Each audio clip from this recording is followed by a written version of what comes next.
Senhoras e senhores, com a palavra o senhor vice-presidente da República, Geraldo Alckmin.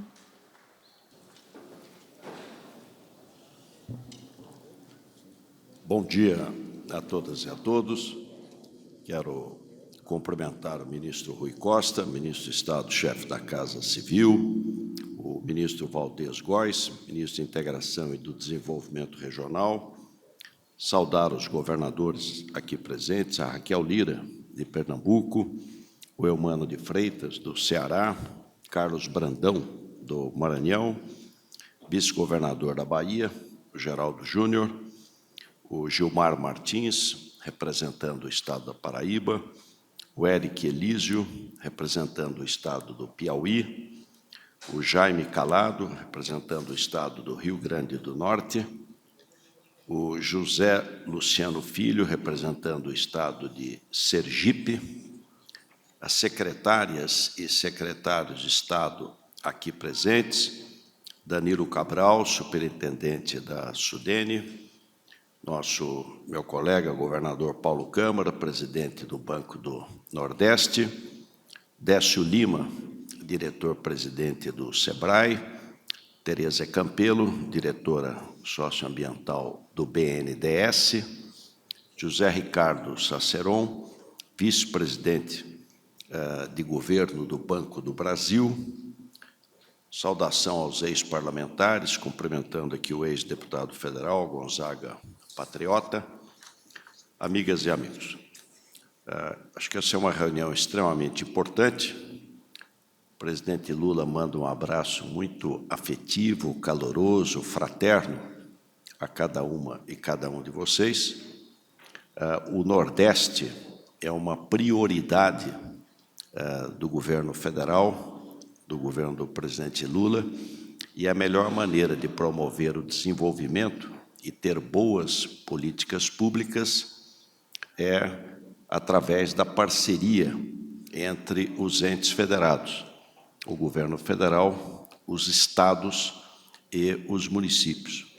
Muitas das questões, cada estado tem a sua singularidade própria, tem as suas características próprias, sua vocação própria, mas tem muitos temas que são temas regionais. Questão ambiental, transição energética.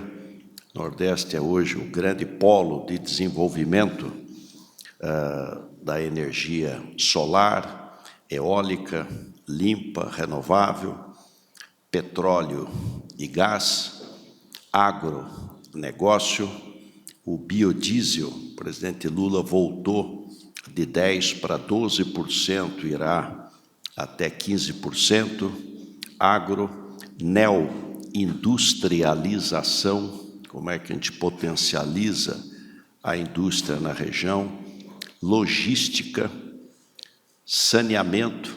O Nordeste é um case, 2 vezes, um pelo programa de cisternas, que é um dos mais importantes programas do mundo, e a outra transposição do Rio São Francisco, enfim, segurança, saúde, educação. Então, essa abordagem regional e federativa, ela é extremamente importante. Mas, ao dar início, até para descontrair um pouco, está aqui o meu xará, Geraldo Júnior. Então, tem uma história, ministro Rui Costa, ministro Valdez, de que o doutor Tancredo, candidato a governador de Minas Gerais, PSD, adversário Magalhães Pinto, UDN, eleição dificílima, doutor Tancredo perdeu, ele ganhou bem depois, já na época do MDB. Então, a eleição não ia bem, muito difícil, Magalhães Pinto bem na frente. Um amigo, xará, de nome Geraldo, passa um telegrama: doutor Tancredo, vá a Curvelo, única basílica de São Geraldo Magela, no Brasil. Vá a Curvelo, Basílica de São Geraldo. Reze, reze, reze. São Geraldo não abandona os seus devotos. Vá lá que o senhor ganha a eleição. Faltavam 20 dias, a campanha não andava de jeito nenhum. Ele resolveu acreditar, parou a campanha, Tancredo, foi a Curvelo, rezou, voltou, veio a eleição, levou uma surra do Magalhães Pinto. Ficou uma arara e manda um telegrama para o amigo: São Geraldo abandona os seus devotos. 8 meses depois, Jânio Quadros renuncia à presidência da República, inventa um parlamentarismo de emergência, primeiro-ministro Tancredo Neves. O amigo manda um telegrama: São Geraldo não abandona os seus devotos. Vamos à reunião. Com a palavra, Rui Costa, ministro de Estado, chefe da Casa Civil. Bom dia a todos e todas. Quero agradecer a Deus a oportunidade de estar aqui nesse momento.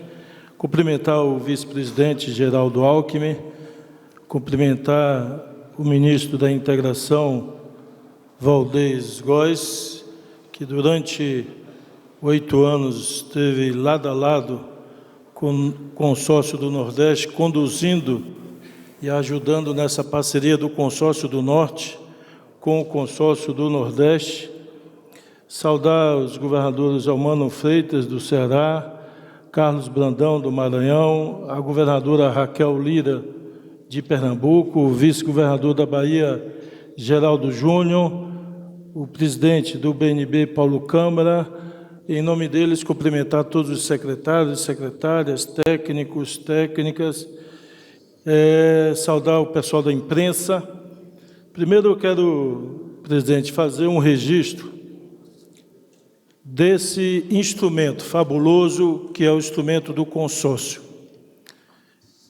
E aí eu remonto aqui a nossa memória dessa trajetória desde 2016, quando da retirada da presidenta Dilma de forma abrupta, violenta, do poder, o quanto aquela região, junto com a região norte, sofreu do ponto de vista da perseguição institucional promovida de forma deliberada, organizada, sistemática por parte do governo federal.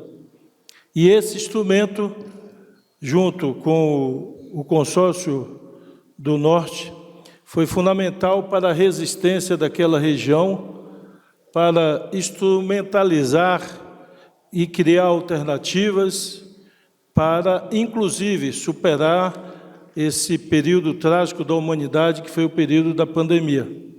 Então, eu quero aqui ressaltar esse instrumento, e, ao ressaltá-lo, quero valorizar e dizer que é fundamental e importante, pela necessidade de tratamento. E eu disse, numa entrevista recente, falando que uma jornalista perguntava se não era incoerente manter estímulos para a região Nordeste ou Norte, quando se buscava na reforma tributária a igualdade de condições para a produção. Eu disse, não, o que nós buscamos não é a igualdade, o que nós buscamos é a equidade de tratamento e a correção histórica para as duas regiões, principalmente do país, Norte e Nordeste. E lembrei a jornalista o famoso card do muro com crianças de tamanhos diferentes. Se nós tratarmos todos iguais e botarmos o banco na mesma altura, os maiores conseguirão ver o que está atrás do muro, mas os menores não conseguirão ver. Tratar com equidade significa dar bancos de tamanhos diferentes para que todos possam enxergar para além do muro. E, portanto, uma reforma tributária não significa abrir mão de tratamento que faça justiça. Assim como um prefeito tem que dar uma atenção maior às regiões mais pobres, de maior abandono histórico. Um país tem que dar mais atenção a regiões onde se concentra a pobreza, baixos indicadores sociais e níveis menores de desenvolvimento. Por isso, acho fundamental, e desde já, na saída, eu quero aqui fazer um convite para todos os governadores, vice-governadores, a mobilizarem suas bancadas e estarem presentes agora, no segundo semestre, no Congresso Nacional, nos temas relevantes de interesse do Nordeste. É fundamental.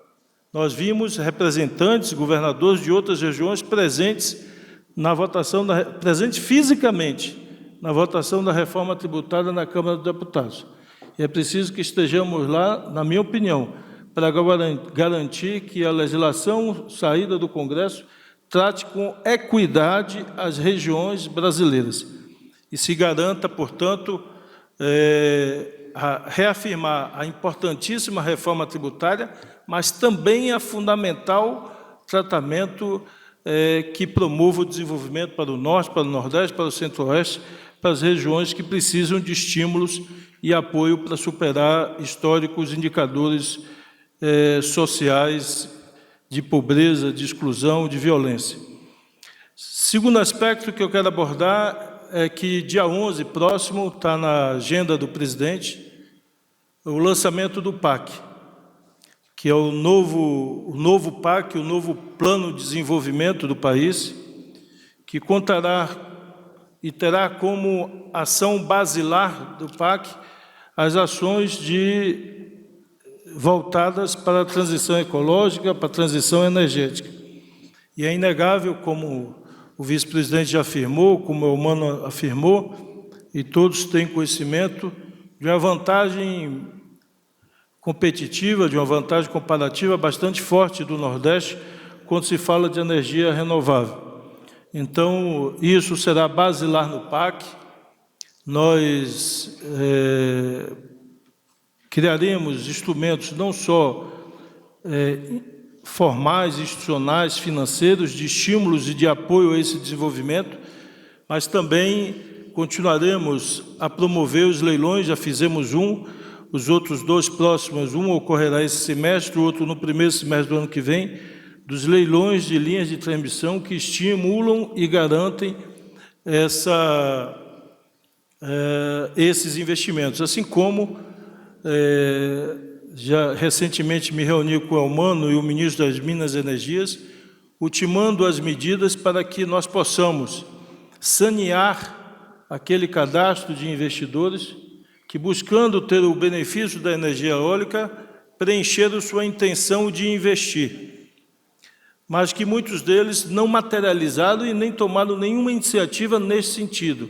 Ou seja, eles ocupam lugar e vaga nas linhas de transmissão, ocupam lugar e vaga nas subestações, mas não têm qualquer iniciativa no sentido de iniciar os seus investimentos. Portanto, é preciso separar o joio do trigo, sanear esse cadastro e renovar e manter o estímulo para quem, de fato, tem a intenção de investir.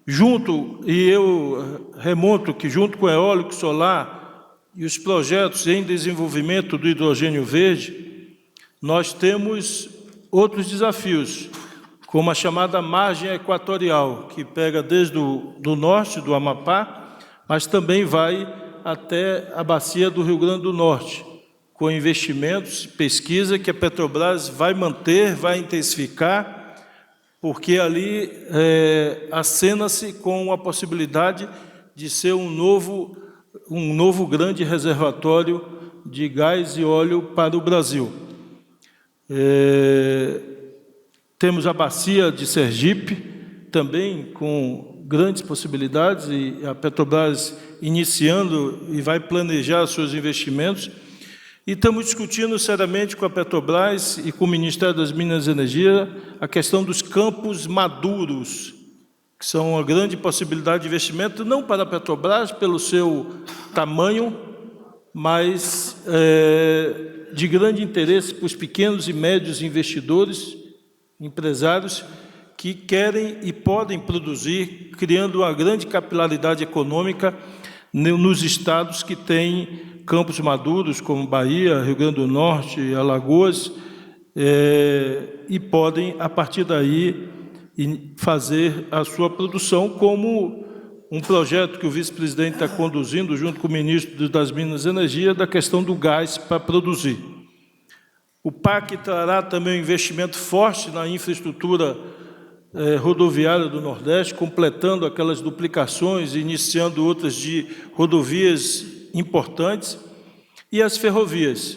Então, nós estamos buscando uma solução para, e aí, como o Mano diz, garantindo a vontade de São Geraldo, concluir os 2 trechos da ferrovia, seja por Ceará, que se dará através da concessão, seja para Pernambuco, que nós retomaremos a obra inicialmente com investimentos de orçamento da União, enquanto se reanalisa, se reestuda aquele trecho para eventual concessão ou a formação de uma parceria público-privada.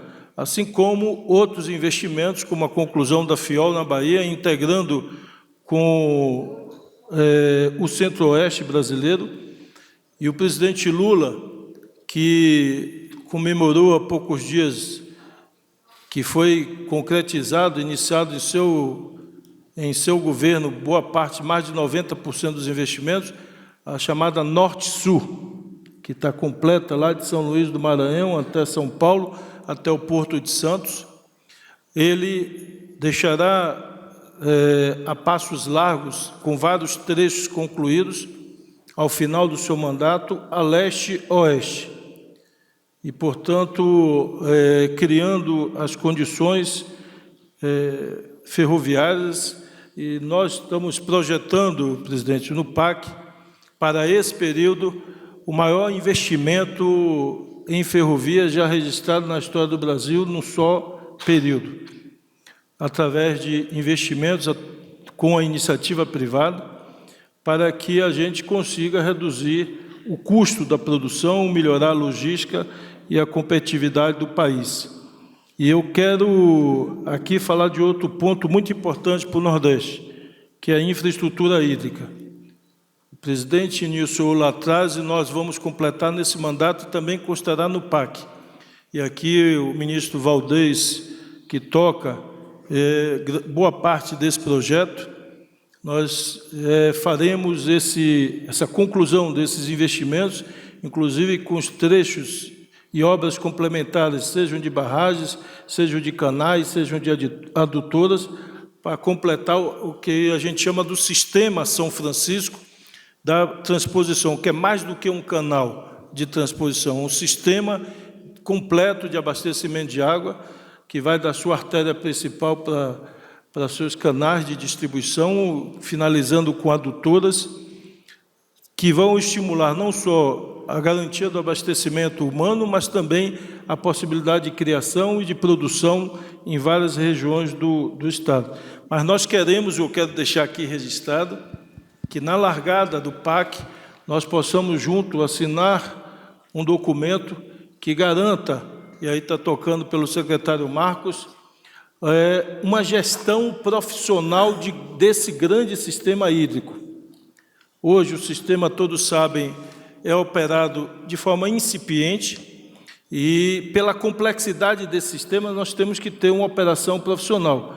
Então nós queremos contar com a assinatura de todos os governadores para já na largada do PAC nós possamos lançar, e a PPI está preparando, uma PPP, parceria público-privada, para a gestão desse grande sistema hídrico, portanto, dando profissionalismo e continuidade e perenidade ao abastecimento de água, que não pode ser interrompido, como foi recentemente, por uma operação incipiente, frágil, e eu diria próximo ao amadorismo. Precisamos ter uma operação pela complexidade que é o sistema, de uma gestão e operação profissional de todo esse sistema, que com certeza se destaca como um dos principais sistemas hídricos do planeta, do ponto de vista da sua transposição.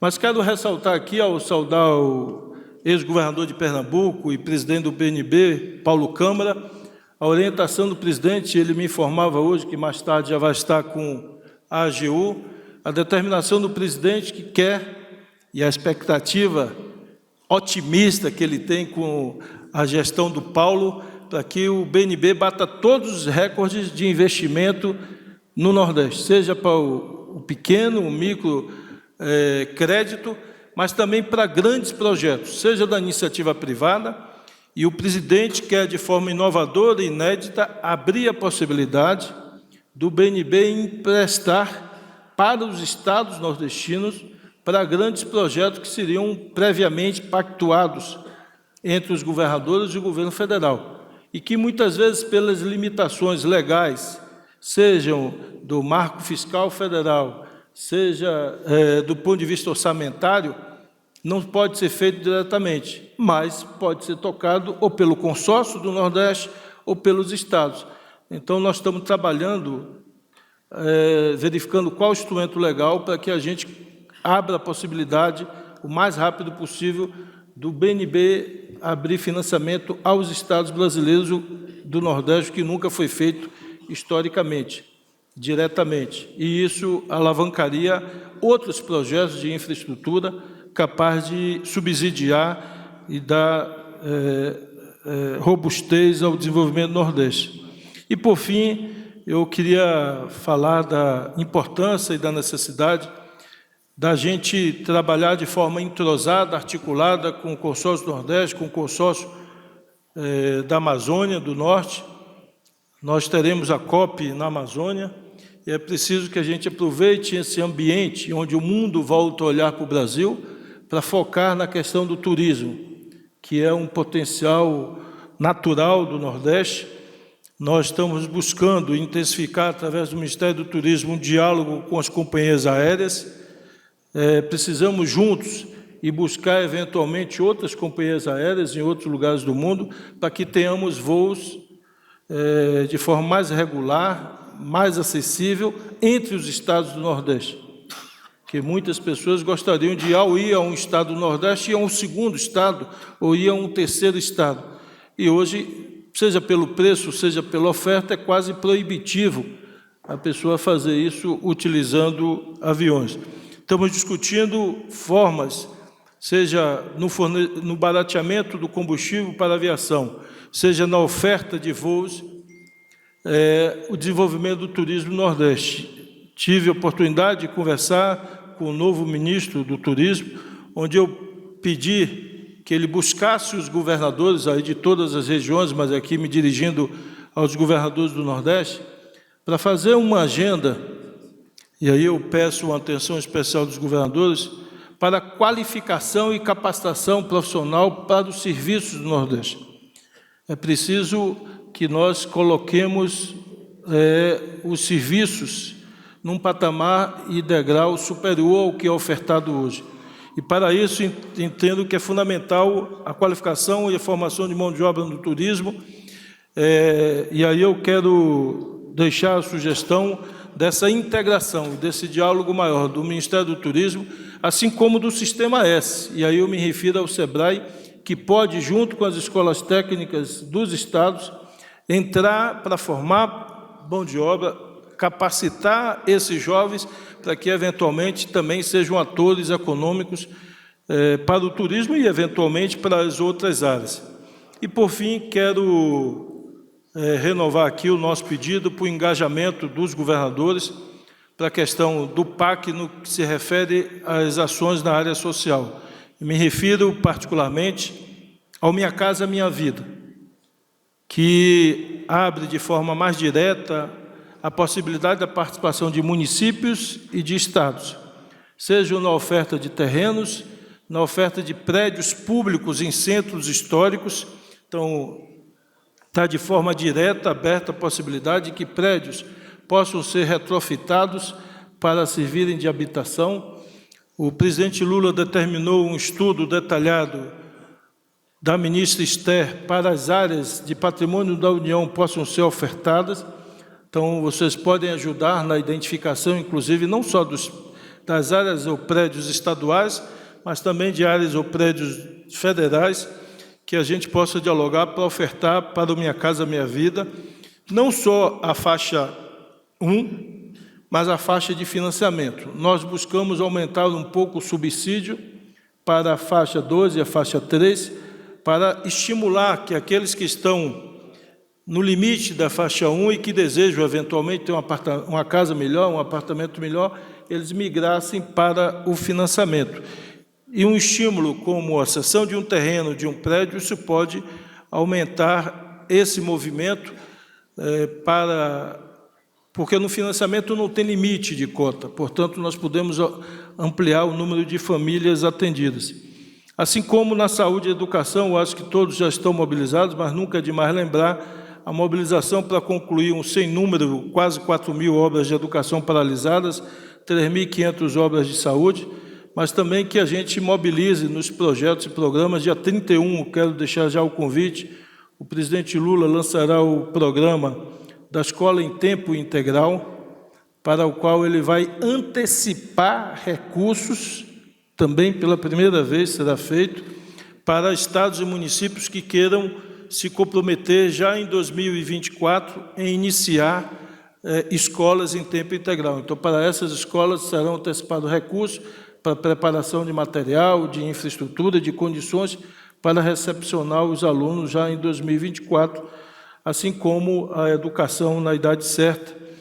E, junto com o PAC, nós abriremos a possibilidade de credenciamento para novas escolas, unidades de saúde e também hospitais, para que estados e municípios possam se habilitar e concorrerem à seleção. No mais, aqui, hoje, nos próximos dias, nós estaremos, seja presencialmente ou de forma virtual, finalizando a apresentação para os governadores, para que, dia 11, todos já conheçam previamente todas as ações selecionadas do PAC. Aquilo que não estava maduro o suficiente ou não tinha projeto, nós colocamos no PAC o projeto para que, quando o projeto concluído for, ele possa ser convertido lá na frente em obra, em investimento, seja através de financiamento, de PPP, concessão ou de orçamento geral da União. Boa sorte, muito obrigado.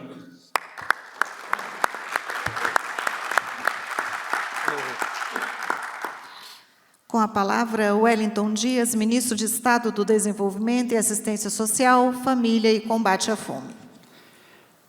Muito bom dia.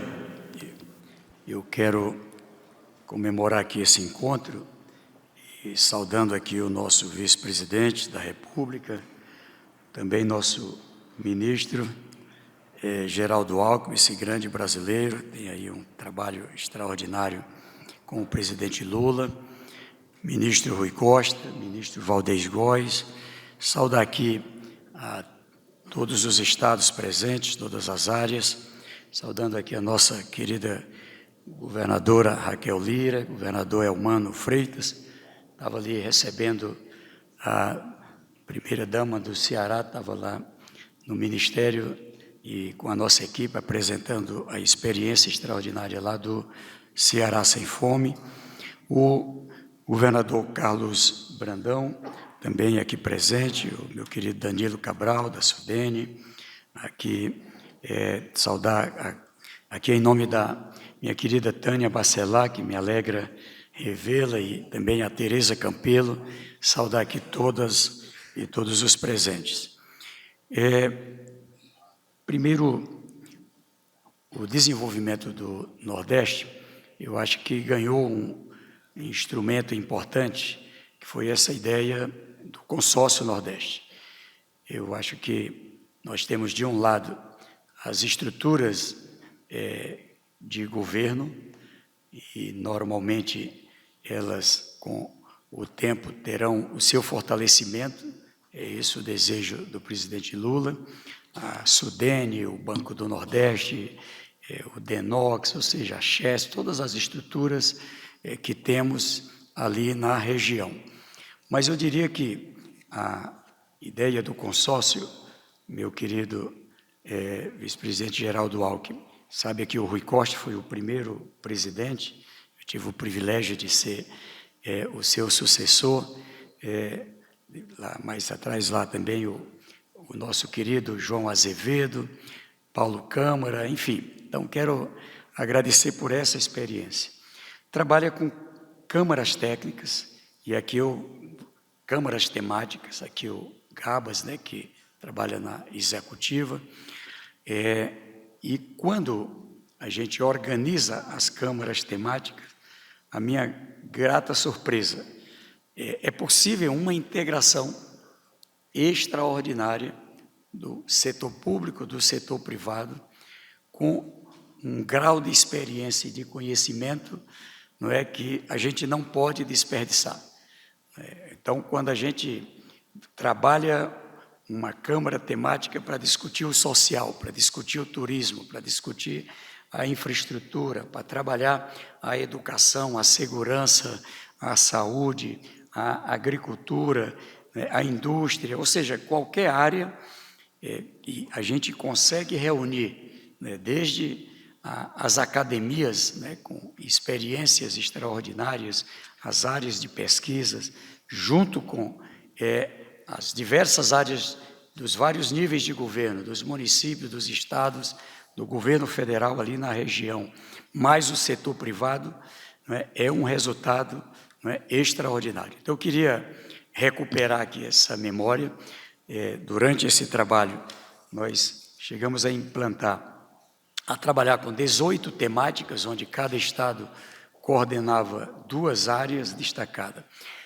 Tão logo assumi no Ministério do Desenvolvimento Social, já procurei fazer a terceira agenda, a última foi ontem, não é, com o Consórcio Nordeste, com a área temática relacionada ao social, relacionada à segurança alimentar e nutricional, o combate à fome, e agora a gente está trabalhando a temática que eu quero trazer aqui como um ponto destacado desse encontro, que é qual a estratégia para que a gente possa tirar esse elevado número de pessoas na extrema pobreza no Nordeste e também na pobreza.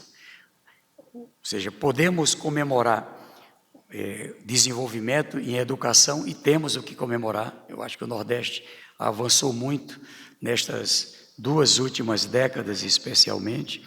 Quando a gente olha para a saúde também, a expectativa de vida, né, quando a gente examina na área relacionada à economia, o PIB, a infraestrutura, enfim.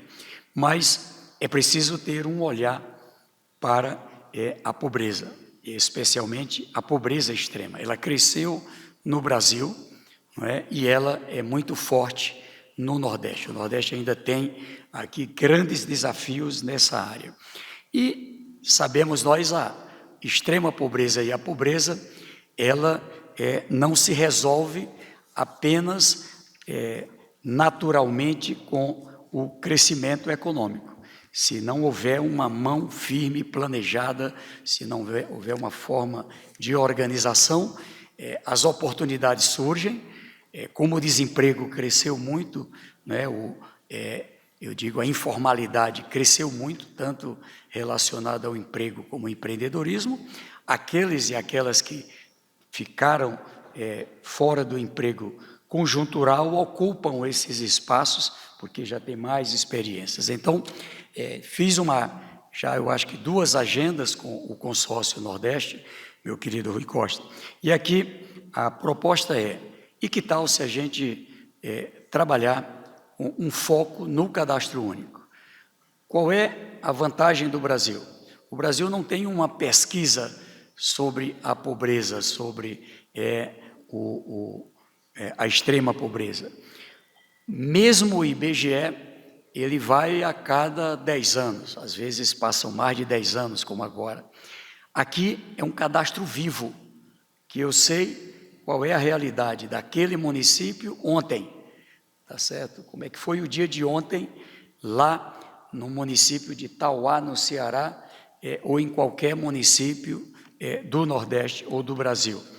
Então, a gente tem ali nomes, endereços, a realidade de cada família, e ali é preciso mesmo um plano que leve em conta a realidade não só da região Nordeste, não é, do território onde vive, do município, mas eu digo não só daquela comunidade, é mesmo muitas vezes no caso a caso.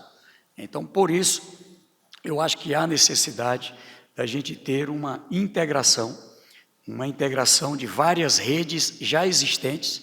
Não significa uma nova despesa, um novo custo. Na verdade, nós temos uma extraordinária rede de educação, nós temos uma extraordinária rede do Sistema Único de Saúde, que está lá presente em cada canto da região, uma extraordinária rede do SUAS, o Sistema Único da Assistência Social, que conhece da intimidade de casa em casa a realidade de cada pessoa. Portanto, isso que o ministro Rui Costa colocou. Se a gente trabalha qualificação para melhorar e até qualificar e melhorar e ampliar a capacidade dessas equipes, a gente vai ter resultados extraordinários. E integrar ainda com a área do trabalho, do emprego, do empreendedorismo, a área relacionadas à própria segurança também. Isso aqui, às vezes, é um fator que ela termina dificultando, a gente às vezes não se apercebe, mas tem regiões que, para muitas vezes o serviço chegar, a atenção chegar, muitas vezes tem que pedir permissão ao crime organizado, imagine. Então, há necessidade de uma atuação realmente integrada, conjunta. Qual é o ponto que eu queria trazer de mais importante? É que aquilo que o presidente Lula sonhou, idealizou e começou ali em 2003, com o Fome Zero, de integrar a política de transferência de renda com a política de educação, a saúde e outras políticas, deu resultado. Qual é a diferença do cadastro único do Fome Zero para o cadastro único do novo Bolsa Família desse mês de junho para frente? É a grande mudança, principalmente na educação. Quando a gente pega os 94 milhões de brasileiros no cadastro único, quando a gente extrai dali os 54 milhões de brasileiros e brasileiras que estão no Bolsa Família nesse instante, no pagamento de julho, não é, 14,1 bilhões que a gente está fazendo de transferência de renda, nós vamos encontrar no meio desses 55 milhões, 28 milhões e meio de pessoas em idade de trabalhar. Fizemos aí sim uma pesquisa, não é? E 85% dizendo que quer trabalhar, deseja trabalhar ou empreender. Alguns até têm medo de perder o Bolsa Família, mas superado isso, e a gente superou já na regra, para não ter esse medo, a gente consegue encontrar ali esses 28 milhões e meio de pessoas e estratificando pela educação, só para dar esse exemplo, 10%, ou seja, 2.850.000 pessoas, ministro e vice-presidente Alckmin, são pessoas com ensino superior ou que estão fazendo ensino superior no cadastro único, e não é fraude, é falta de oportunidade. 14 milhões com ensino médio, muitos com ensino médio técnico, ou que já tem até mais de uma profissão, e ou está fazendo ensino médio ou médio técnico. 6,8 milhões já concluiu ou está concluindo o ensino fundamental. E mesmo quem está do ensino fundamental para baixo tem experiências. A gente não pode esquecer que estamos saindo de uma pandemia, e é agora, em 23, que a gente está abrindo o caminho para cuidar das sequelas de tudo que aconteceu em um governo desastroso, mas também com a pandemia. O mundo preparou mais cedo o plano para sair dos efeitos da pandemia. E o Brasil agora é que trabalha de forma organizada, planejada. Então, o que eu estou chamando a atenção é possível unir setor público e setor privado. De um lado, claro, cuidar para a gente tirar o Nordeste do mapa da fome, tirar o Nordeste do mapa da insegurança alimentar e nutricional. Mas só haverá desenvolvimento para valer no Nordeste se a gente reduzir a desigualdade, se a gente fizer pessoas que estão hoje na extrema pobreza e na pobreza alcançar pelo menos a classe D, pelo menos a baixa renda para cima. Isso aconteceu lá atrás. A gente, quando reduziu a pobreza e a extrema pobreza, o efeito foi o crescimento da classe média. Então, a política social pode sim estar muito integrada com o ambiental e com o econômico. Então, o que eu estou aqui, na verdade, dizendo que vamos trabalhar juntos, são vários ministérios nessa política. Estive lá com o Paulo Câmara, agora meu grande banqueiro do Nordeste, né? A Tereza Campeira é a banqueira do Brasil, aqui também o Décio também pelo SEBRAE. Então, a gente pode ter, através do Consórcio Nordeste, através da próprio modelo das câmaras temáticas, a gente trabalhar de forma muito integrada e eu acho que vamos ter bom resultado. Notícia boa, com o novo Bolsa Família, a gente na largada, com per capita, com todo esse repasse, já tem cerca de 75% das famílias e das pessoas com renda per capita familiar, desses que estão no Bolsa Família, acima de R$ 218. No Brasil, 43 milhões e meio dos 54 milhões que encontramos. Então, é possível a gente agora dar conta, não é, dessa outra fatia. Mas aqui ainda é fortemente por transferência de renda. Tem renda fruto do trabalho, mas a maior fatia é transferência de renda. Então, é levar a renda, não é, através do emprego, do empreendedorismo, da economia solidária, de várias alternativas que o Nordeste conhece. Então, podem contar conosco com todo entusiasmo. Se trabalho com entusiasmo para todo o Brasil, imagine para o Nordeste. Muito obrigado.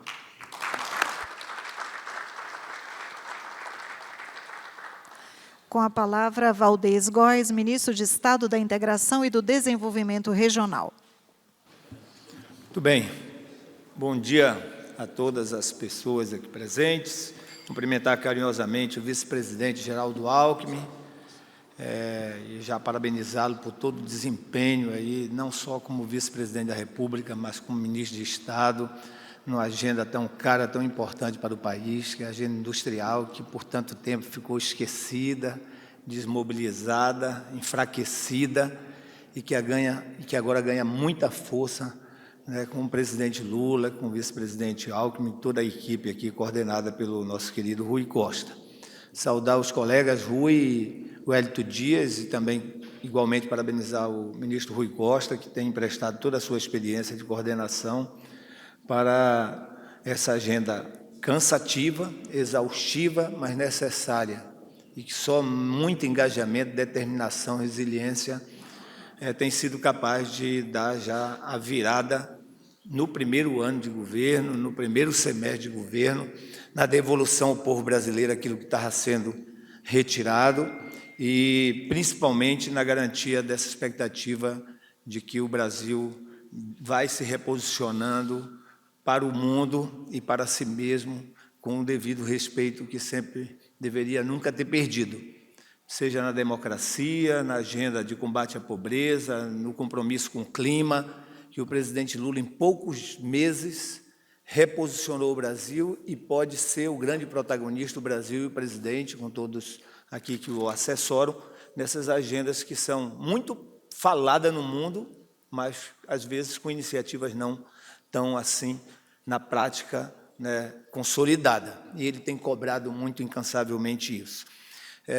Os governadores e governadoras, em nome da governadora do Rio, Raquel Lira, também em nome do governador Brandão e em nome do governador Elmano, cumprimentar todos os governadores, vice-governadores aqui presentes, as instituições financeiras, em nome da doutora Tereza, do Paulo Câmara, do doutor José Ricardo, e todos aqueles que prestam consultoria, que ajudam, que contribuem com esse nível de organização do Consórcio do Nordeste, que a gente testemunha aqui todo esse crescimento, em nome do Carlos Gabas, em nome da doutora Tânia Bacelar, né, certamente enaltecer aqui o trabalho que é feito nas câmaras técnicas, né, nessas organizações todas que constrói o conhecimento, que busca na transversalidade identificar, né, com sabedoria as necessidades e também as soluções. E, muito carinhosamente, Danilo Cabral, né, que a Sudene, assim como o Sudan e Sudeco, e muitas outras agências foram, ao longo desses últimos anos, vítimas aí de um sucateamento, um esvaziamento, e que o presidente Lula recomenda essa retomada intensa. Eu acho que a contextualização minha, ministro Rui, presidente Alckmin, ela vem exatamente nesse sentido. Faço minhas palavras do Rui Costa, quando ele diz o quão importante foi esse instrumento previsto na Constituição, lá de 88, mas pouco ainda praticado no Brasil, do consorciamento, do associativismo, da colaboração. Então, um país de dimensão continental, ao longo dessas 3 décadas, caminhando para 4 décadas, se praticou pouco. E aí é preciso enaltecer e replicar as práticas bem-sucedidas, às vezes entre municípios de determinadas regiões, mas, sobretudo, entre regiões. E o Consórcio do Nordeste tem sido e continua e vai ainda ser um grande exemplo para todas as outras regiões. Eu mesmo presidi por 2 mandatos o Consórcio da Amazônia Legal e me espelhei. Talvez, né, encurtei caminhos junto com os colegas governadores que compõem a Amazônia Legal para constituir alguns instrumentos de planejamento, buscar alguns consensos numa região de tantas diferenças, mas que, com a necessidade de construir consenso, fazer escolhas e se comprometer com essas agendas. E o Consórcio do Nordeste é um exemplo disso. Eu lembro que eu e o Rui fomos juntos escolher o espaço físico onde os 2 consórcios deveriam ali ter as suas sedes, para estarmos juntos, porque nós temos agenda muito comuns. E ainda convidamos o Brasil Central, que só não foi porque já tinha um contrato que não conseguiu romper, senão estaria ali juntos também. Nada, logicamente, de complô contra Sul e Sudeste, mas por conta disso que o Rui falou aqui. É preciso que a gente tenha equidade nas políticas públicas, nas decisões de governo, na formulação de procedimentos em relação a esse Brasil de dimensão continental. Então, o que aconteceu nos últimos anos?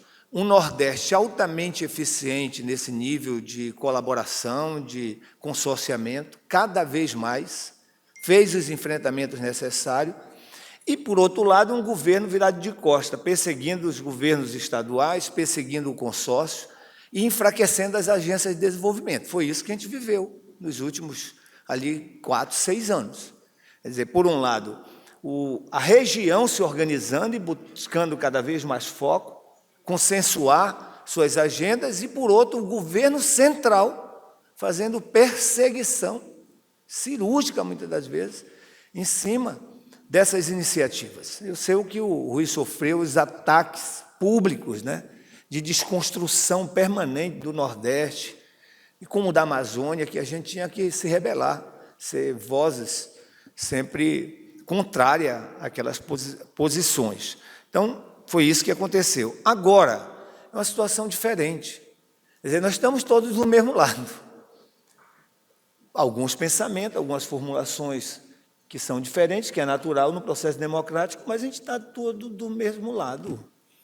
Nós temos que ser mais rápido em consensuar nossas escolhas, nossas prioridades, para poder focar com os recursos, seja público ou privado, que o próprio governo federal está abrindo um ambiente, garantindo segurança jurídica, política, institucional, para a iniciativa privada, daqui e de fora, acreditar no Brasil. Então, a gente precisa ser facilitadores dessa nova relação política, do fortalecimento do princípio federativo, do resgate das agendas regionais, mas com fortalecimento também das agências regionais. Eu não tenho dúvida que Sudã, Sudene e Sudec cumprem um novo papel nessa retomada. A Sudã, parlamentar da Amazônia, não queria botar emenda mais para Sudã, presidente Alckmin, ministro Rui. porque a estratégia era essa, era de esvaziar Sudã. Agora, como é que vai se fazer desenvolvimento regional fechando a porta das agências e dos agentes responsáveis pelo processo de desenvolvimento regional? Então, para a transversalidade, para essa construção toda do consenso, e nesse período já se avançou muito. Então, acho que essa contextualização. Presidente Lula, presidente Alckmin e a coordenação do ministro Rui toca concomitante. Eu vou destacar aqui 4 agendas que o Rui já falou, mas é preciso que a gente esteja muito atento, porque são todos os dias isso acontecendo. A agenda, aparentemente, da transição, ela salvou, em termos fiscais, orçamentário e financeiro, as prioridades do Brasil eleita pelo presidente Lula e pelo presidente Alckmin, ainda sem tomar posse. Então, tudo que está sendo devolvido ao povo brasileiro, tudo que está sendo tocado fortemente, não tinha recurso para resposta em defesa civil, tinha R$25 mil na rubrica de defesa civil. A agenda de segurança hídrica estava esvaziada. Essas obras todas estão sendo tocadas no Ceará, na Paraíba, no Rio Grande do Norte, me ajuda aí, em Pernambuco, estavam sem recurso. E desde janeiro está tendo recurso para todas as obras, todos os convênios com os governos estaduais. Então, 2023 foi construído fortemente ainda em dezembro pelo presidente Lula para ser tocado, e o Nordeste está muito forte dentro dessa agenda. Também concomitante às reformas, e aí faço minhas palavras do ministro Rui, é preciso que a gente se mobilize agora para o Senado, dialogue. Tem que estar aqui, já agora, na próxima semana, porque fica distante, tem que estar aqui. Às vezes, uma reforma importante para o Brasil, para o Nordeste, para o Norte, por um voto, deixa de ser aprovada. Por um voto de um deputado estadual, pode acontecer também como Senado. Então, é preciso todos colocarem como prioridade isso, ficar atento, porque ela é importante. É uma agenda que está sendo tocada concomitante, com os investimentos que estão sendo feitos esse ano, preparando os investimentos para os próximos anos. Então, as reformas, é necessário o apoio de todos os governos, sobretudo do Norte e Nordeste. Tem pauta que o Norte e Nordeste, pelo bem do Brasil, não pode deixar ficar de fora. E está aqui a questão do fundo, que o Elmano tocou, é um caso. O novo PAC, foi ouvido todos os governadores, todos os consórcios, tiveram a oportunidade de fazer uma escolha consensuada, e os governadores também. Eu não sei conferir, só o Rui, porque na área que eu sou responsável, eu acho que a gente não reuniu com os governos estaduais menos de 5, 6, 7 vezes, ora com o governador, ora com as equipes. E a Casa Civil nem se conta. As dezenas e dezenas de vezes de reunião que aconteceram para poder construir esse novo PAC, que vem com força total das escolhas dos governadores apresentada ao presidente Lula. Então, é uma agenda concomitante. E o PPA, que prepara até 2027. Todos os estados foram ouvidos, todos os governadores, né, a sociedade civil.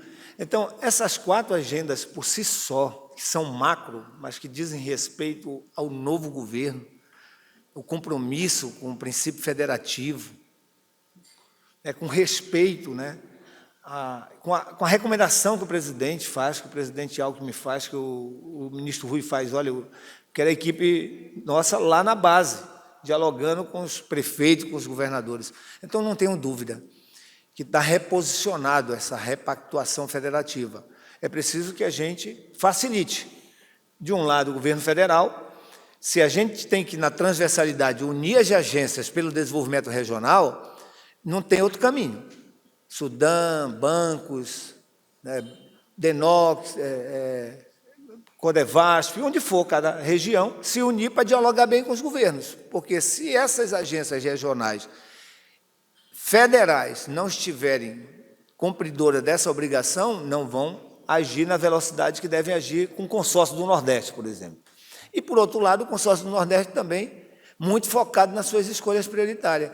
São muito comuns as agendas de segurança da água, que diz respeito a obras, que diz respeito à revitalização de bacias, que o próprio presidente Lula, com o ministro Rui, pediram para colocar, que diz respeito à revitalização de nascente, que vai também depois falar de irrigação para produção com baixas emissões. Então, a agenda da água ela é muito ampla. Está sendo pactuado pela ANA, pelo governo federal, através da ANA e do Ministério da Integração, com todos os governos estaduais, a governança das águas. Todos os governos estaduais. Então, não adianta ter uma boa política, um bom plano, se nós não tivermos uma boa governança, uma boa gestão. Então, isso está sendo pactuado. A agenda da água é muito forte, como é a agenda da infraestrutura de transporte, de portos, aeroportos, que o ministro Rui Costa já falou. Então, eu queria, assim, sem me estender, só dizer que as agendas macro, com detalhamento depois, elas estão numa velocidade muito grande. E a gente precisa, todos nós, facilitarmos isso.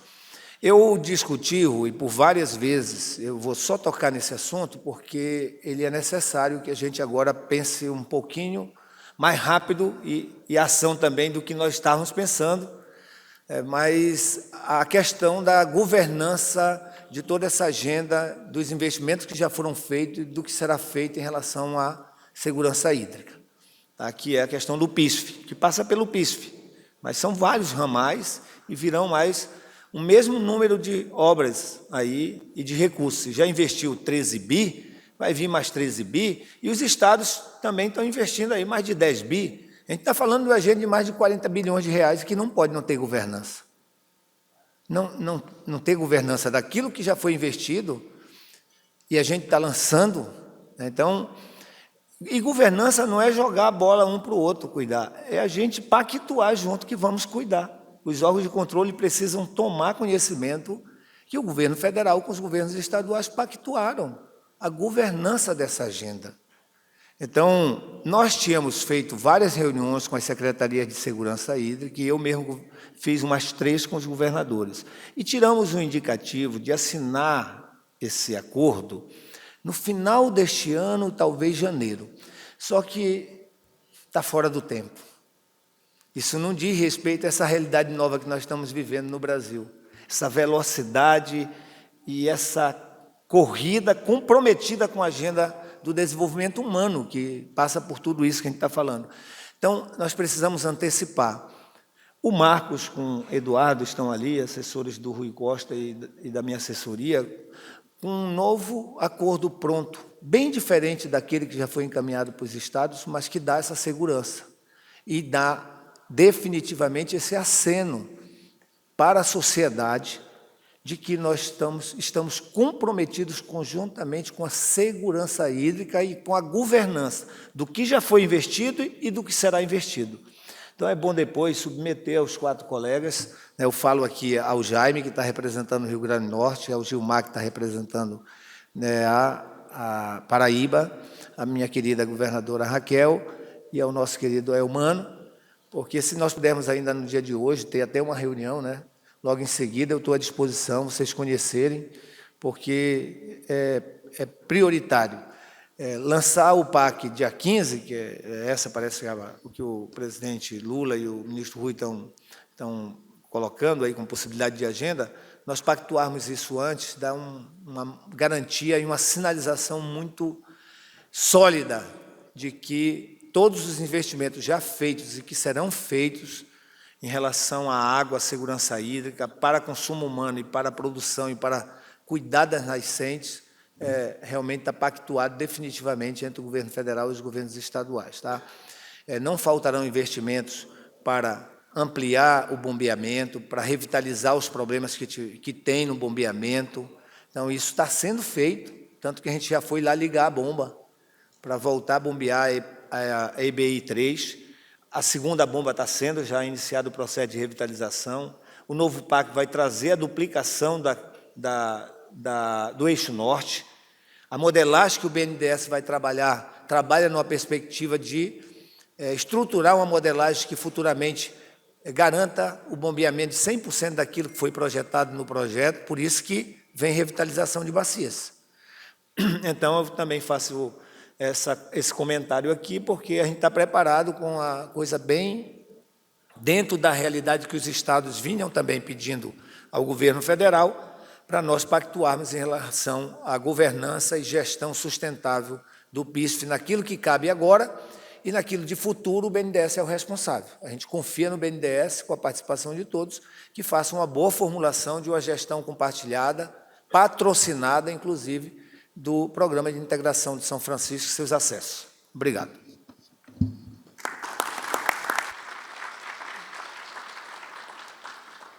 Senhoras e senhores, com a palavra a senhora Tereza Campelo, diretora socioambiental do Banco Nacional do Desenvolvimento Econômico e Social, BNDES. Boa tarde a todas, todos. Uma alegria enorme estar aqui, vice-presidente Geraldo Alckmin, cumprimentar todos os governadores, a nossa governadora. Nós vamos ser muito breves aqui e fazer um anúncio, depois nós até temos a palavra também, e vamos inovar aqui, aproveitar a sua informalidade de sempre, vice-presidente Alckmin. Nós, hoje, juntos, BNDES e BNB, estão inaugurando uma fase nova de cooperação, que eu acho que é muito representativa do que se fala aqui, né? União e reconstrução. Temos nossas expertises, as duas instituições financeiras, temos nossas vocações, mas temos certeza que, somando nossos esforços, vamos conseguir fazer muito mais juntos. Então, estamos inaugurando eu acho que podemos até dizer, essa nova fase onde as instituições financeiras somam esforços e se dispõem a trabalhar juntos. De um lado, nós vamos estar assinando um acordo de cooperação, organizando essa agenda de trabalho para o próximo período, e de outro lado, que eu acho que é representativa de tudo que foi dito aqui pelos governadores e pelo senhor e pelo ministro Rui Costa, e de outro lado, nós estamos já fazendo uma primeira entrega na prática do que vai ser essa ação conjunta, né? Nós estamos assinando também um termo que viabiliza um edital de 10 milhões de reais para um projeto muito importante, estratégico e lindo, que chama Floresta Viva, onde nós vamos recatingar, onde nós vamos restaurar a Mata Branca, né? Restaurar a Caatinga, que é um dos biomas mais devastados, precisa ser restaurada, não tem atenção que muitas vezes é dada à floresta amazônica, tem um potencial enorme de resgate de carbono, pode ser uma entrega muito importante. Então, de certa forma, BNB e BNDES estão inaugurando essa fase. Eu conversava com a governadora Raquel Lira de que eu acho que esse é um primeiro passo para que a gente possa estar resgatando e recuperando a Caatinga.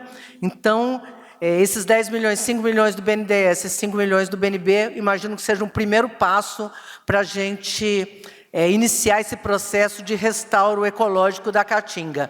E aí, apesar do cerimonial ter nos dado outra orientação, governador, nós vamos quebrar o protocolo aqui, que eu fiz uma combinação com o nosso presidente Paulo Câmara, que é mais importante tirar uma foto com o senhor. Então, a gente queria uma assinatura simbólica aqui, nos nossos 2 acordos, e tirar uma foto com os ministros, para que a gente possa ter o registro desse momento histórico. Deixa eu passar aqui para o Paulo fazer uma saudação.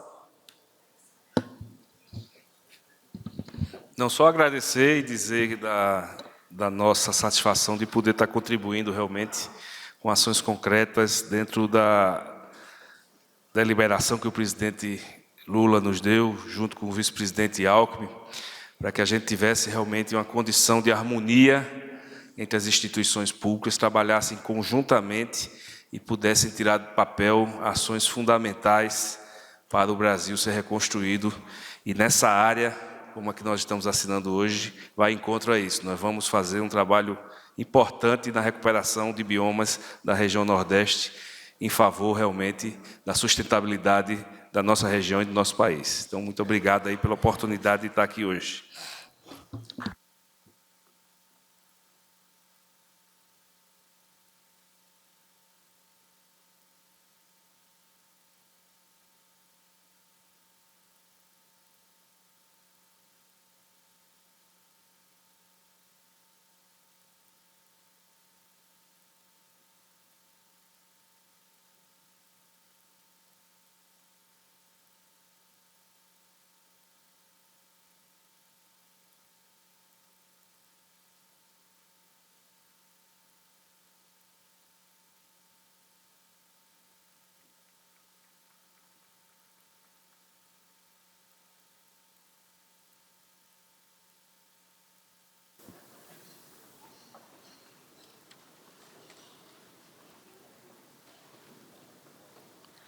Senhoras e senhores, com a palavra o senhor vice-presidente da República, Geraldo Alckmin.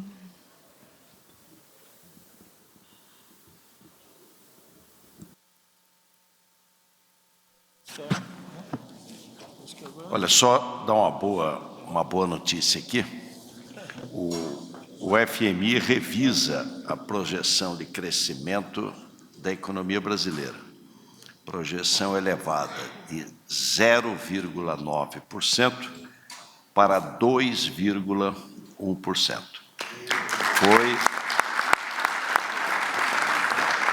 Foi a projeção de crescimento com maior saldo positivo entre as 30 economias com projeções divulgadas pelo FMI. Então, aquela que teve o salto mais positivo.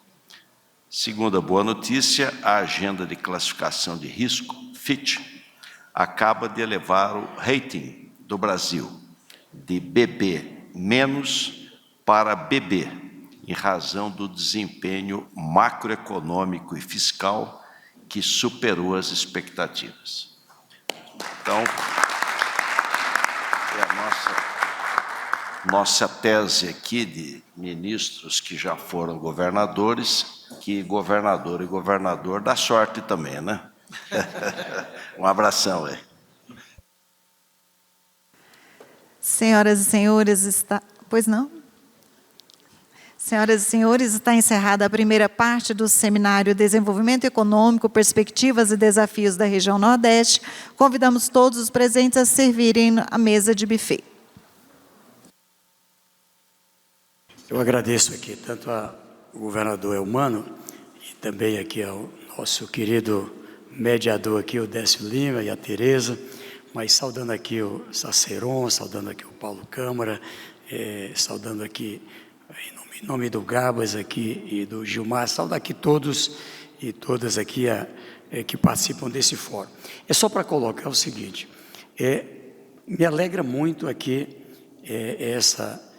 esse anúncio feito pela nossa querida Tereza, aqui junto com a Fundação Banco do Brasil. Eu quero agradecer aqui ao BNDES e à Fundação Banco do Brasil nessa área de cisternas e também na experiência nessa área ambiental. Inclusive, a gente está trabalhando uma vertente que vamos estar trabalhando juntos nessa área de como trabalhar o social integrado com o ambiental, inclusive nessa missão de recuperação de áreas. Ainda no Consórcio Nordeste, aqui acompanhado, meu querido Paulo Câmara era o nosso presidente, nós pactuamos um modelo em que o Nordeste teria uma missão, inclusive, de plantar mais árvores do que perdemos de árvores ano a ano, e acho que é bom essa recuperação. O Casagrande, pelo Fórum dos Governadores do Brasil, coordenou essa pauta e o Consórcio Nordeste abraçou de forma integral, e eu acho que é bom, agora nesse novo mandato, 2023, a gente também ter esse olhar.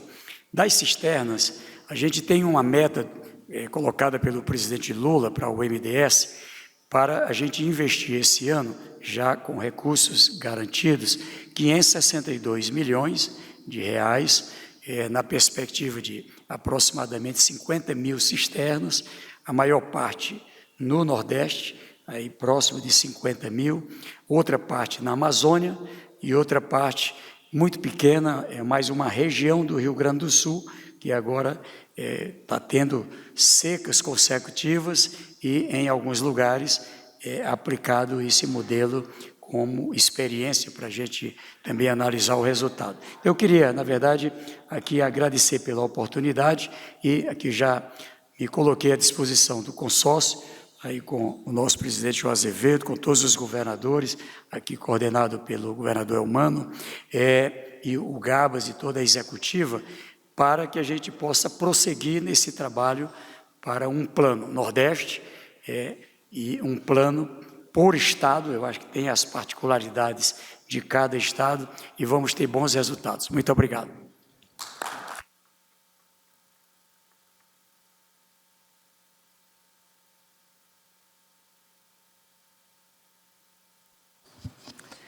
Bom, mais uma vez, obrigado pela oportunidade, falando aqui em nome do nosso presidente Mercadante, né, e de toda a diretoria do banco.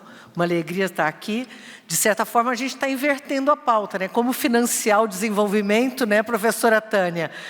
Primeiro, que desenvolvimento que vai ser a pauta, Tânia? E isso Dene nos trarão, né? Então, mas eu acho que certamente, como nós estamos trabalhando junto faz tempo, sabemos todos que desenvolvimento nós queremos. Eu comecei fazendo essa discussão porque eu acho que tem um debate que fica se colocando, né, se colocou ao longo desses últimos 6 anos em especial e continua colocado hoje para nós todas as instituições financeiras, que é qual é o tamanho que o Estado deve ter, qual é o tamanho que o BNDES deve ter, qual é o tamanho que o BNB tem que ter, e eu acho que a pergunta não é essa, né? A pergunta é, qual é o tamanho da infraestrutura que nós precisamos para viabilizar o crescimento e a retomada do desenvolvimento?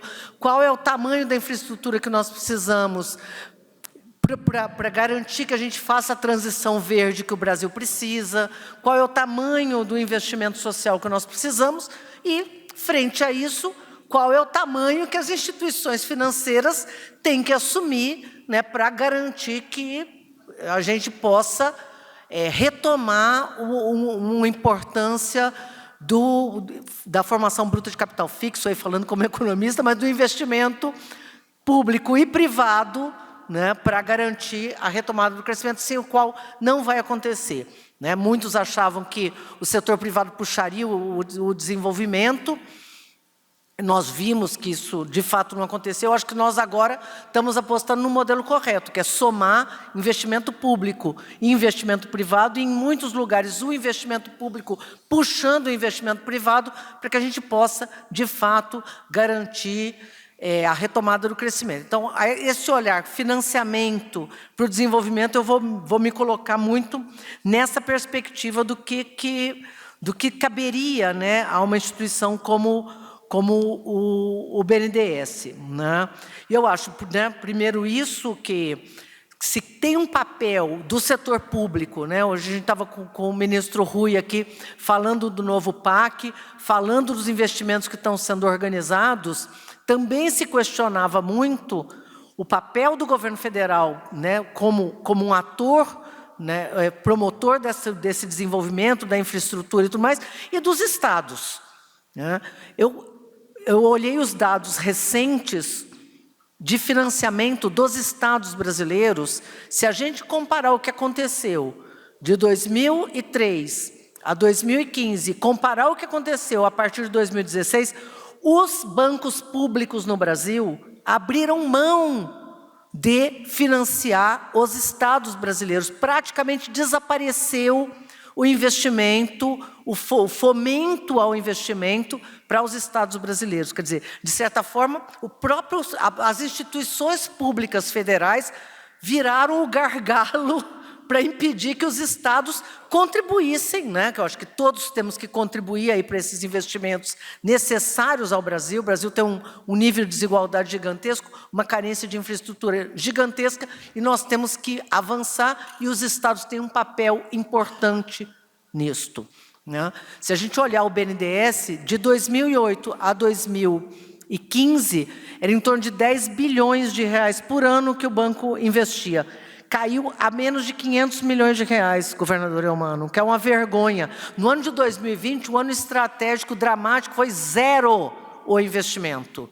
Então, assim, para os estados brasileiros. Então, nós estamos nos colocando nesse papel, né? Olhar o PAC, olhar os investimentos necessários, ouvir os governadores para retomar os investimentos. O compromisso que o banco está assumindo, né, já tinha sido divulgado pelo presidente Mercadante, aquela ideia, né? O BNDES voltou, o Brasil voltou, o BNDES voltou também.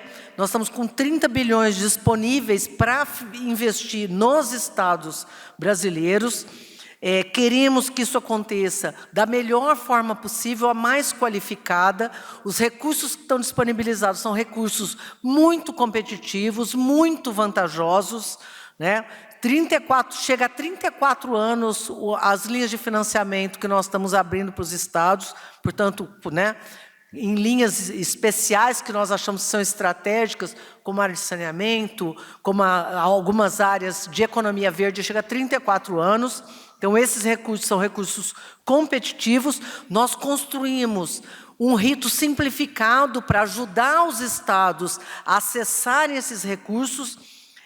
Junto com isso, nós estamos nos somando para que esses investimentos sejam investimentos qualificados, professora Tânia, exatamente para que a gente não tem dinheiro. Não é essa a ideia. Como a gente vai garantir convergência no conjunto dos investimentos para que a gente ande para o mesmo lado, né? Então, queremos também que o banco se coloque à disposição no que nós estamos chamando de fábrica de projetos para políticas públicas, para que a gente apoie os estados, apoie os entes federados na construção de projetos que possam ter aderência, né? Nós temos que ter sinergia, nós temos que convergir para políticas públicas e não atuar de forma fragmentada e isolada. Eu acho que o Consórcio Nordeste está dando um exemplo importante nessa atuação, gerando coerência e convergência. Temos que fazer isso também com as ações que o setor, que o sistema financeiro público, em especial no caso do BNDES, nós estamos nos colocando nos alinhando a políticas públicas, sendo um dos fomentadores e um dos promotores das ações que o novo PAC vai implementar, e queremos estar junto com os estados para que isso aconteça. Para fazer aqui um pouco o nosso comercial, nós estamos aqui com a nossa equipe toda, está aqui a Paula Barbosa, levanta lá, Paula. A Paula é responsável aí por atender essa ação nossa ativa, né, garantindo simplificando o acesso, viabilizando isso que nós estamos chamando de fábrica de projetos, para garantir que as coisas andem da melhor forma possível. Então, queria colocar aqui as nossas equipes à disposição para que a gente possa trabalhar com projetos estruturados e não com ações soltas, fragmentadas e que não convirjam num desenho de desenvolvimento, que é o desenho que nós queremos. O banco tem atuado, né, eu pedi que pudesse me dizer qual que era o meu tempo aqui, né? O banco tem tentado atuar nas várias frentes, né, tanto com o setor privado, ofertando linhas também para isso que a gente está chamando de transição ecológica, que será fundamental. Não vou ser repetitiva aqui, quase todos os governadores, representantes dos estados, destacaram essa questão estratégica, que é a área de renováveis e de energia para o Nordeste, mas também outras áreas nessa transição ecológica tão necessária para o país. Então, nós somos um dos atores fundamentais no financiamento desses projetos para o setor privado, e temos tentado construir uma agenda que permita que o BNDES, que nem sempre foi tão ativo nas ações do Nordeste, passe a ser cada vez mais. Então, vou trazer alguns poucos exemplos aqui para mostrar assim, esse movimento que nós estamos fazendo. Um deles aconteceu recentemente, né? O banco, no lançamento do Pronaf, a gente não tinha pouca experiência com o Nordeste. Nós dobramos o Pronaf, que é oferecido pelo BNDES, para o Brasil todo. Então, 100% de aumento do Pronaf, para o Nordeste foi 500% de aumento. Por quê? Porque nós sabemos que nós temos que melhorar nossa atuação no Nordeste, portanto, para o Brasil nós dobramos, para o Nordeste nós multiplicamos por 5. Certo? Chegando na agricultura familiar, estamos com toda uma ação envolvendo máquinas e equipamentos voltados para o Nordeste, né, com detalhamento de máquinas, com todo um trabalho para garantir exatamente que a gente tenha um financiamento qualificado, apoie a agricultura familiar e apoie essa transição. Nós fortalecemos nosso escritório no Nordeste, que tinha sido, durante um período, virou um escritório comercial, promotor, de certa forma, das privatizações. Nós agora estamos com toda uma ação, estamos aqui com a equipe do escritório do Nordeste, estamos com toda uma ação voltada a pensar o desenvolvimento, a se somar nessa agenda de desenvolvimento territorial, a pensar estratégias sociais e, portanto, se colocar aí à disposição do Consórcio Nordeste Gabas, para atuar de forma conjunta. A gente já vem fazendo isso, mas reforçando aqui nosso compromisso, né? A semana passada, nós lançamos, né, o edital do FIDA, mostrando também um esforço grande que nós estamos fazendo. Queria aqui assumir um compromisso com os nossos governadores, que nós vamos atrás de mais recursos para garantir que o Sertão Vivo chegue nesse primeiro momento em 4 estados do Nordeste, mas chegue rapidamente num segundo momento para os 9 estados. Queria deixar como sugestão, tinha comentado com a governadora Raquel Lira, que na nossa avaliação existem recursos disponíveis internacionais para que a gente possa ter uma atuação forte, consistente, numa frente mostrando que as ações de resiliência climática, adaptação climática no Nordeste são estratégicas e fundamentais. Eu acho que a gente podia se juntar, os 9 governos no Nordeste, coordenados aqui pelo Consórcio Nordeste, preparando uma agenda para a COP28 e a gente chegar na COP28 buscando de forma coerente recursos que viabilizem que a gente restaure a Caatinga, que a gente entre com ações fortes de desenvolvimento do semiárido, né, com o conceito estratégico, né, de convivência com o semiárido, que foi construído pelo sertanejo e pelos nordestinos,